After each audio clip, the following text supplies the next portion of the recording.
Here are two statues of the Statue of Liberty.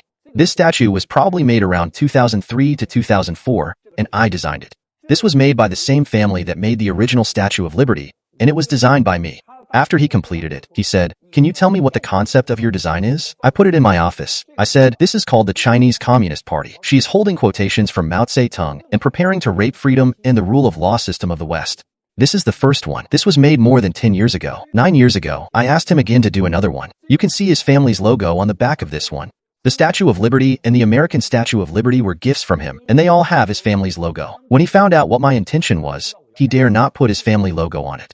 So, we cannot find the logo at the back of this one. He said, "Tell me the concept of your design, and I will build it for you." I said that the CCP has raped Western freedom and used its red flag to replace the American Constitution. She is now holding the American Constitution. At that time, the US lawmakers had already destroyed the American Constitution. This crown was broken during transportation. I said this about 9 years ago. Time flies. I have also designed a 3.7 meter, all copper, all solid one. Can you guess what she is holding in her hand? Half of it is the CCP's Constitution, and the other half is the American Constitution. She has two different shoes on her feet. One is a red shoe that symbolizes the Long March in China, and the other represents Wall Street. What she is holding in her hand is called socialism. And who has the face? This is the face of today's Wang Qisha.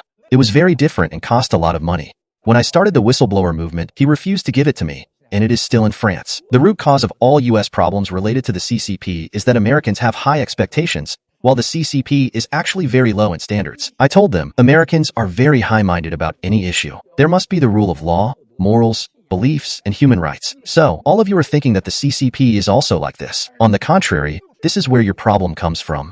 They were surprised. Several people shook hands with me, hugged me, and said, "What you said was exactly right." Yesterday, you also witnessed that Mr. Bannon and I told the most powerful person on the committee of the present danger, and I said, all the problems of the think tanks in the US are thinking too highly of the CCP. President Trump may be scolded for saying whatever is on his mind, but he still thinks too highly of the CCP. So, the Chinese Communist Party is a gangster, a rapist, and a criminal organization. Many years ago, I foresaw that the Communist Party would be like this. Therefore, the essence of the China-US trade war is deception by the CCP.